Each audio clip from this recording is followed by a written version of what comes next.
In honor of the holiday and keeping with our top 10 tradition, we have our own presidential rankings. Presidents of baseball operations, not the other presidents. On our series Top 10 right now, we devoted a segment, kind of an unofficial, subjective top 10 for general managers and team presidents. I did this segment with Christopher Mad Dog Russo. It was an interesting exercise in examining the real power players in the sport. Let's do a little digging in. So here's my thought process, all right? Start at the top. Who's number one? And I think it's a clear number one, at least right now, Andrew Friedman of the Dodgers. State-of-the-art free agency buying, superior roster construction, drafting and developing. And if you think he's doing that because he has a big payroll, you have to remember he was once one of the original pound-for-pound small market GMs, having led the Rays to their winning ways for 9 years. Here's the resume: 4 pennants, 2 World Series, 9 division titles in 10 years. His Dodgers are averaging, 104 wins a year over the last 8 years. That's his average. Full disclosure, Mad Dog had Friedman 7th, which I thought was inexplicable. Andrew Friedman, for me, number 1 roster architect in the game. From there, I knew this. Brian Cashman of the Yankees and Dave Dombrowski of the Phillies had to be way up toward the top. I didn't know exactly where, but the resume alone put them in the top 10, and their current excellence should have them in the top 5. Now, this is a combination of what you're doing now and what you've done in the past. Look at these resumes. Dombrowski, 5 pennants, multiple clubs, 2 World Series titles, winning with the Marlins and the Red Sox. In between, he built a powerhouse with the Tigers. That was a great team. And now with the Phillies. Brian Cashman, he has a top payroll. 22 postseason appearances in 27 years, 7 pennants, 4 World Series titles since he took over personally. It's not a done deal that the Yankees stay on top, by the way. Brian Cashman has kept them there. So I have Andrew Friedman number 1. I know I want Dombrowski and Cashman in the top 5. Not fire after those 2, by the way.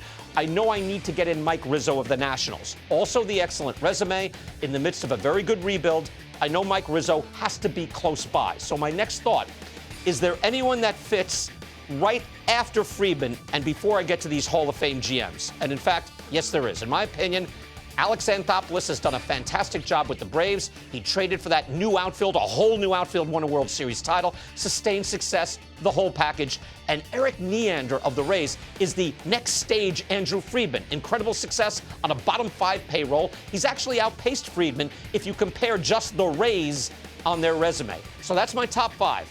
Friedman, Anthopoulos, Neander, Dombrowski, Cashman. The Hall of Fame executives are there, Dombrowski and Cashman. All right, second half of the top 10 was trickier. Mike Rizzo is making it for me, but I have the younger guys with good track records close by. David Stearns, solid work with the Brewers. A.J. Preller, who just built a fantastic Padres team last year. I figure they have to make it. I wanted to find room for Mike Hazen of Arizona, Chris Antonetti of Cleveland, David Forst of Oakland. But you know what, Buck? I ran out of room. I'm talking to Buck Showalter, by the way. I ran out of room. So here's where maybe I'm right, maybe I'm wrong. Bottom 5, Rizzo, Stearns, Preller.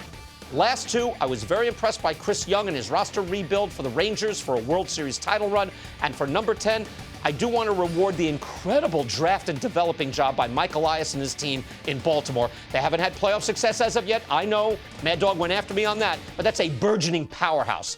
Bottom 5, tougher than the top 5 in a lot of ways. But there you have it, my top 10 presidents on President's Day. Whew. All right. What do you think, Buck? You need to take a breath? Yeah, well, I agree with a lot of those. One thing that hits me is how many of them have continuity with the manager. The manager hasn't been there just 1 year. Mm-hmm. You look at Boone. You look at the way they've done things with Dave Roberts. There's stability. There's stability all around, and yes. that tells you that they have a close relationship with their managers. Mm-hmm. And they just, everybody has input. The greatest accolade you can pay somebody is go, what's your opinion? And they take all these opinions together, and somebody at the end goes, here's what we're going to do. Mm-hmm. John Hart used to do that. He'd start throwing that ring. What do you think? What do you think? What do you think? And when he stopped throwing the ring, he goes, okay, good. I listen to everybody. Here's what we're going to do. Right. John Hart, another Hall of Fame executive. That without should a be doubt. up there. And there's a bunch here. So, I thought it was Dombrowski and Cashman, kind of the side-by-side, and then Mike Rizzo was right there after. I had to get them in. Who would you like to see in the top 10? Give me somebody that you think, hey, you should have given this guy a little more. I love what Mike Hazen's done with the Diamondbacks. Okay, you mentioned his name. I like Mad Dog got him in, by the way. Well, then maybe I don't. Right. Come on.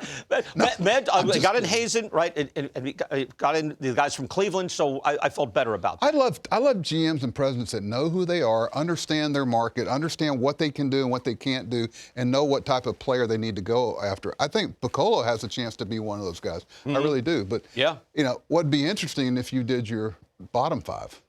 Don't do that. Please don't do that. Who would you have number one? Who would you have number one? Give me one thing, Buck. Give me a number one. Number one. Who's your number one president of baseball I have operations? to look at it.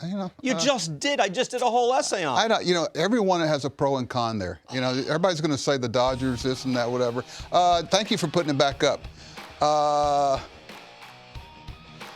Jeez. To me it was clear, but then it was Anthopoulos. I look at Baltimore. You draft in the first 2 or 3 picks, but I look at your drafts 5 through 15. No. Who would you have number one? Who would you have number one? Who would you have number one, Bob? Probably one of those 10 guys.